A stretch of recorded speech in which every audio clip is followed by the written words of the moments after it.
Tere, mina olen Marko Ljutkevitšus. Kui oleks Leedu käes, siis oleks Ljutkevitšus, aga me oleme Eestis. Ljutkevitšus elab nüüd sinna AI kuulab ja siis pärast on mitu korda sinna sõnapilve ka sama nimi. Aga olen siis talituse juhataja, mille talituse nimi on tehisintellekti ja innovatsiooni talitus Riigi Infosüsteemi Ametis, personaalriigi osakonna all. Ja meie peamine projekt seal on siis sama bürokraat, millest kõik on kuulnud, aga keegi täpselt ei tea, kuhu maani ta tänaseks on jõudnud. Selleks ma siin olengi. Ma räägin siis peamiselt kolmest asjast. Ühelt poolt üritan murda seda võimatut ülesannet, tõestades, et me tegelikult ka teeme läbipaistvat lahendust, mis on AI puhul üks väga suurim küsimärk alati. Siis räägin, kuidas me tänasesse punkti jõudsime, sealhulgas ka, kus me siis täna täpsemalt oleme. Ja siis räägin ka, mida me see aasta veel plaanime teha, et jõuda selle visioonini, mis siin kirjas on. Ja visiooniks on siis juturobotite võrgustik, mis lõppkasutaja vaatepunktist toimib ühtse kanalina avalike teenuste ja teabele ligipääsuks. Suurepärane. Ühe sõnaga öeldud, ühe lausega öeldud kogu visioon. Ja see on algselt peale selline visioon olnud ja täna me siis oleme päriselt saanud liikuma, et jõuda ka sellesse punkti. Aga laias laastus, nagu ma ütlesin, on see suure keele mudeli kasutuselevõtt, mis siis kardinaalselt tõstab sellist kvaliteeti, kuidas ta oskab vastata, aru saada. Ja teine pool on siis see, kuidas me selle võrgustikuga toimetame ja mis on meie tänane paika pandud teekaart. Nii, esimene osa siis. Põhimõtteliselt, kui minna nüüd ajast tagasi umbes aasta, siis toimus üks märgiline sündmus, mida keegi enam ei mäleta, aga tuli välja ChatGPT 4o mudel, mis oli esimene mudel, mis oskas päriselt ka nagu enam-vähem eesti keeles vastata, nii et ta ei teinud nagu väga suuri vigu. Ja sellest, kuidas me integreerisime seda mudelit või õigemini tekkis siis võimalus hakata päriselt ka kodanikuni viima sellist lahendust, mis ei valmista pettumusi, oli nagu põhiline nagu takistus sinnamaani. Aga oli ka palju teisi küsimusi, et kui tahad sellist lahendust integreerida juturobotisse, et kuidas siis minema hakata. Ja siis need küsimused, need oli rohkem ilmselt, kui ma siia slaidile suutsin välja panna. Need igapäevased ja hea on öelda, et me oleme enamustele leidnud tänaseks ka vastused, sest meil on esimene klient suure keele mudeliga juba üle kuu aega tagasi laivi läinud ja ta on väga rahul sellega. Nii, aga põhimõtteliselt kõige suurem nightmare, mis me kujutsime ette, et juhtub, on see, et ta valetab. Ja kui ta valetab, siis me kaotame usaldusväärsust. Ja kuidas siis tagada, et ta ei valetaks? Oli meie peamine nagu see töö, millega me tegelikult tegeleme ka siiamaani, aga me teame vähemalt, kuidas seda teha. Aga lähme korra päris algusesse, et umbes 1,5 aastat tagasi hakkas pihta see, et on vaja kindlasti, kuna suurkeelemudelid on juba ammu välja tulnud, et on vaja kindlasti nad ka kasutusele võtta, kuidas seda teha siis.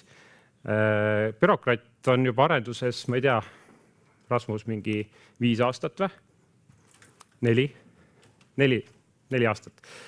Aga sel ajal, kui ta nagu arendama hakati, siis ei olnud suuri keelemudeleid, siis olid need teised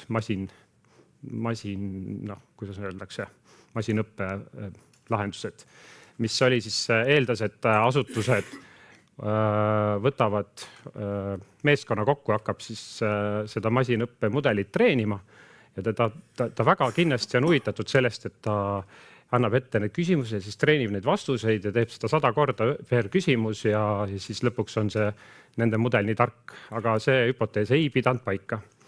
Et on kindlasti asutusi, kes seda väga hoolsalt ka täna veel teevad, aga nad kindlasti vaatavad ka nüüd suure keelemudeli poole, et seda ikkagi kasutusele võtta. Ja mida me siis tegime? Eelmise aasta lõpuks oli meil valmis üldteadmuse proof of concept, kus bürokraat siis meie enda kõhu all läks ka avalikku testimisse, aga oskas vastata üldistele sotsiaalvaldkonna küsimustele. Seal sees oli Riigi Teataja ja artiklivaramu, Eesti.ee artiklivaramu kõik artiklid. Ja vaatasin, et töötab päris hästi ikkagi, et suurepärane töö. Aga seal oli ka selliseid väikseid tehnilisi asju, milleni ma ei hakka nagu laskuma, aga mõned näited, et kui võtta nagu mingi asutus ette ja hakata panema sisse näiteks uudiseid, siis keelemudel ei saa absoluutselt aru, milline on see värskem allikas, mida peaks siis ette söötma. Näiteks seadusandluse poolelt, kui Riigi Teatajast midagi võtsime, et käibemaksu suurus vahepeal muutus, aga ta ikka tõi seda 20% käibemaksu ja ei saanud aru, et vahepeal on see muutunud.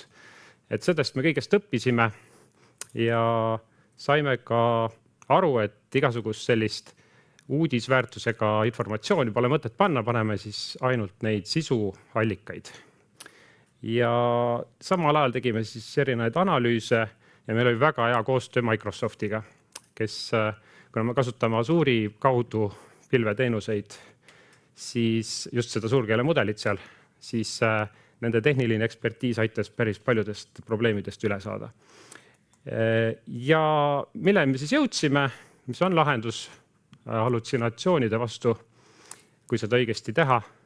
Selline nimi käis ka ennem Tarvi slaididelt läbi nagu RAG, ehk siis otsingupõhine generatsioon või siis kasutatakse, ütleme täpselt vast, et eesti keeles ei olegi, aga nimetame teda RAGiks. Ja mida siis RAG teeb või selleks, et RAGi teha, mida peab tegema? Esimene asi, võtame mingid allikad, siis oletame, kas on kodulehelt mingisugused sisulehed või siis päris dokumendid, PDF-id, Wordi dokumendid. Anname talle ette ja siis tükeldame need ära. Teeme väiksemateks tükkideks, siis on lihtsam neid mällu lugeda keelemudelil. Järgmine asi, vektoriseerimine. Mida tähendab vektoriseerimine?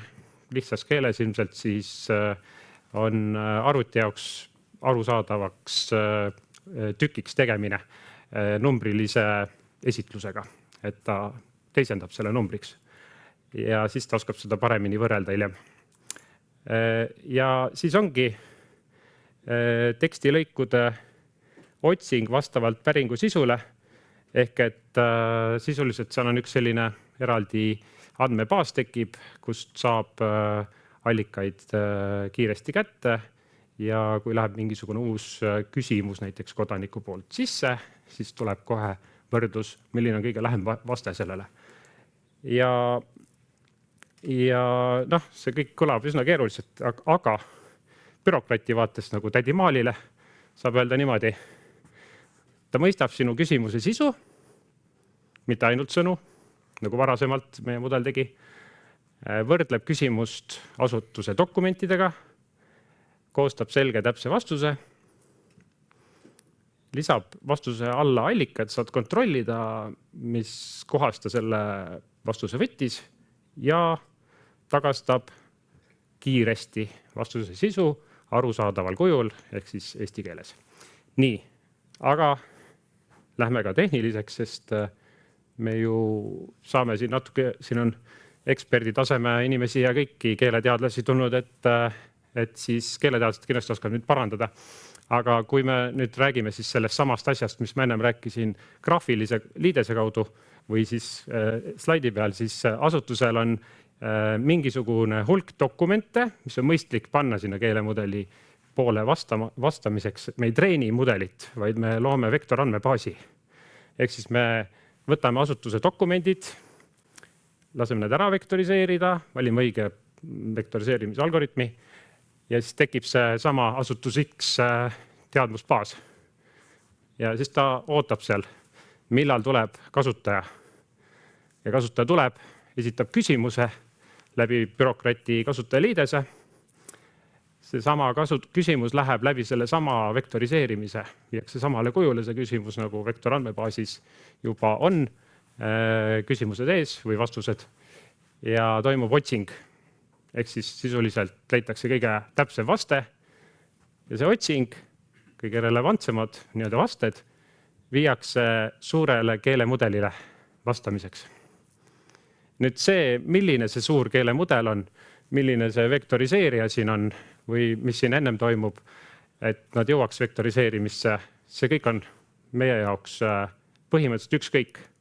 Kui tuleb asutus, kes ütleb, et mul on ma ei tea, Azure'i asemel kuskil enda mingi keelemudel, siis me saame ka selle sinna lülitada. Me ei ole nagu nii kinni ennast ühegi tehnoloogiaga kirjutanud, ehk siis kogu arendus on niikuinii avatud lähtekoodiga meil, aga ka see, milliseid komponente seal all kasutada, see on vaba valik. Lihtsalt täna on kõige lihtsam seda teha Azure'is, et kui asutus tahab hakata bürokratti võimalikult kiiresti kasutama, siis on olemas riskianalüüs, mis on RIT-i poolt juba tehtud, saab selle aluseks võtta ja hakata kohe liikuma. Nii.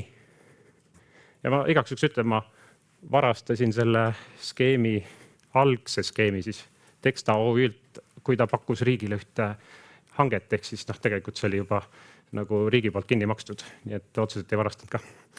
Nii, edasi etapid, mida me tegime, avalik testimine, tegime asju paremaks, täpsustasime nõudeid, tegime väga head koostööd Microsoftiga eriti, aga ka ülikoolidega. Meil oli bakataseme tudengid, magistritaseme tudengid, tänaseks on ka üks doktorant meie pundis ja tšau Otto. Ja siis tegime ka väga suure hanke, kus tuli just see keeletehnoloogia ressurss appi meile ja seal on ka andmeteadlased ja muud targad inimesed meiega pundis. Et kui me alustasime, siis see keeletehnoloogia pool aasta tagasi oli nagu vaeslaps. Tänaseks on ta nagu steroididega sükene turbomootor, et väga hästi tulevad tulemid kiiremini kohale. Ja see ei puuduta ainult seda suurkeelemudeli kasutuselevõttu, sest me tegelikult ju liigume selle võrgustiku suunas. Ma pean kiirendama seda teksti, sest mul on ainult 3 minutit jäänud, aga põhimõtteliselt me tahame jõuda sinna, et me jõuame ka isikustatud päringute poolelt keelemudeliga vastata. See nõuab natuke sellist AI agentide sissetoomist ja muid asju, mis ei ole nagu tehnoloogia mõttes veel väga küps, ja muidugi juriidika poolelt, aga vähemalt me saaks selle mingisuguse POC nagu sealpool ka tehtud, et viia riigi teenused uuele tasemele, kus sa hakkadki ühest jutuaknast rääkima ja saad kõikidele muredele kiire lahenduse. Nüüd ma natuke jätan mõned asjad vahele, sest kõige keerulisemad skeemid on nüüd. Bürokrati vundament on selline 3-tasemeline lähenemine asjale, võib-olla seda ma ei hakkagi nii detailides seletama, aga põhimõte on see, et kõik vestlused, kui tuleb uus klient uue avaliku asutusena tahab bürokrati kasutust, siis kõik vestlusandmed jäävad tema kõhu alla. Meie keskselt RIAs ei tea, mida keegi mingi asutuse oma vestlusi seal pidanud on. Teine hästi tähtis point on see, et kui me räägime sellest suure keelemudeli vastamist, siis sel hetkel, kui klienditeenindaja võtab vestlus üle, siis need vestlused ei lähe suurde keelemudelisse, vaid jäävad sinna selle asutuse sisemisse andmebaasi. Et suurkeelemudel vastab ainult avalike andmete pinnalt, mida me oleme ise vektoriseerinud ära, ja ülejäänud andmed, kui asi läheb see, et näiteks bürokrat ütleb mingi hetk, et ma ei oska selle küsimuse vastata, kas ma suunan siin klienditeenindaja juurde ja kodanik kirjutab jah, siis sealt hetkest suurkeelemudel ei puutu enam asjasse. Ja teine pool, mida me siis nüüd ehitame, on see, et kui ühe asutuse, oletame, et see on lasteaed, seal on küsimus, puudutab mingisugust hoopis seadusandlust näiteks, siis see küsimus kontrollitakse, kas mõni teine bürokrat oskab sellele küsimusele vastata. Eks neid teadmusbaase, mille vastu hakatakse võrdlema, tekib oluliselt rohkem kui ainult see üks asutus. Mida see tähendab? Toome nüüd tädi Maali näite. Oletame, et kodanik läheb EMTA lehele ja ütleb, minu uus elektritõukeratas läks katki, kas saan raha tagasi küsida, siis bürokraat vastab sellele. See küsimus kuulub Tarbijakaitse ja Tehnilise Järelevalve Ameti pädevusse, kas suunan küsimuse, kodanik ütleb jah, siis see küsimus läheb läbi võrgustiku TTJA-le, aga vestlusaken jääb ikkagi EMTA lehele. Ja edaspidi see vestlus, mis toimub, salvestatakse TTJA-l, aga kodanik saab selle vastuse ikkagi EMTA lehelt. Ja kõige selle taga on ikkagi veel sama vana tagatuba, et kui on mingi isiklikum küsimus, siis saab ka seda klienditeenindajatega arutada. Ja nüüd on mul 7 sekundit jäänud, aga põhimõtteliselt me tahamegi nüüd selle sama asja, mis ma eelmisel skeemil näitasin. Meil on ressursi inimesed hankena pundis, me juba ehitame seda. Selle nimi on globaalne klassifitseerija, mis suudab siis tuvatada selle võrgustiku õige asutuse, kuhu me seda saame suunata, selle vestluse. Ja me plaanime siis seda toodestada november-detsember ja ootame pingsalt ka neid samu personaliseeritud AI assistentide tulekut, pluss kui keegi juba midagi plaanib ehitada, siis RIA on väga huvitatud kokku koondama, sest see skeem, mis ma siin 2 slaidi tagasi näitasin ja siin all on üks sinine plönn seal, virtuaalne AI assistent. Me näeme seda, et see sama virtuaalne AI assistent võiks olla selle võrgustiku osa. Et see on nüüd nagu selline versioon targemast, mitte siis enam juturobot, vaid AI agendist, mida saaks liita siia samma süsteemi. Ja näiteks töötu, kui ta on töötu, hakkab oma küsima abi bürokratilt ja saab temale sobivad tööpakkumised kätte selle sama akna kaudu. Et tulevik on meie jaoks agendiline, võiks öelda, aga me loodame ka, et me saame avalikus sektoris seda teadmust jagada, kui keegi midagi ehitab, et saaks aru, et see on ka üks võimalus, et see oleks hiljem selles võrgustikus, mitte ainult mõne portaali selline mullike kuskil all nurgas. Nii, ma võtsin liiga palju aega, aga seal on siis QR-kood, et minna testima bürokrati. Aitäh! Suurepärane, suur aitäh selle ettekande eest ja tundub, et jällegi väga populaarne ettekanne, küsimusi on palju, ei jõua jälle kõiki küsida ja ütlen kohe ära, et ma olen teinud valiku selle järgi, kus on rohkem siis laike pandud. Ja esimene küsimus, mis on kõige rohkem laike saanud, milliseid avaliku sektori teenuseid saab bürokrati kaudu aastal 2025 ühe suhtlussessiooni jooksul kasutada, et kuidas on tagatud erinevate asutuste infosüsteemide koostalitusvõime? Ja need teenused ongi see, mis puudutab neid AI agente, et me tegelikult näeme, et see lisandväärtus, mida üks selline bürokrati võrgustikulaadne innovatsioon võiks tuua, on see, et ta saab mitte lihtsalt sama teenust teisest kanalist tarbida, nagu mingi XD päringu vastet saada. Me tahaks seda keelemudeliga ka nii-öelda intelligentselt vastama panna. Aga seal on need samad seaduse piirangud, mis ei lase nagu isikuandmeid keelemudelidena nagu töödelda, sest keelemudelid kõik on enamasti ju meil mõjutatud kuskil mitte Eestis ja selliseid, see ongi see osa, mis nagu puudutab, et tooks mõne keelemudeli, mõjutaks ta Eestis, mis piisavalt hästi eesti keelt räägib ja siis oleks ka andmed kaitstud paremini. Aga hetkel sellist riskialteid asutusi, kes ütleks, et võtame sealt Azuurist, mis asub võib-olla, see keelemudel asub tegelikult võib-olla Rootsis, et tegelikult meil ei ole veel seda küpsusastet saavutatud. Et seega mu vastus on selline, et me saame teenuseid nii-öelda tootestada sellisel moel, kus API päring on enamasti avalike andmete pihta. Kui mõni selle poolne huvi on, siis see on suhteliselt lihtsasti teostatav täna. Aga kui see läheb sinna XD andmete nagu detailidesse juba, siis on hetkel see juriidiline pool, mis takistab. Natuke lihtsustatud küsimus, mitu asutust organisatsiooni on bürokrati kasutusele võtnud?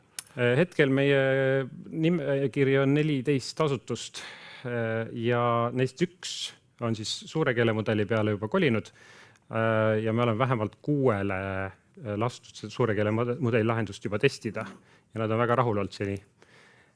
et seesama klient, kes läks laivi, tal on nädalas kuskil 400-500 vestlust, millest mingi 6 jõuab klienditeenindajani, ülejäänud vastab bürokraat ise.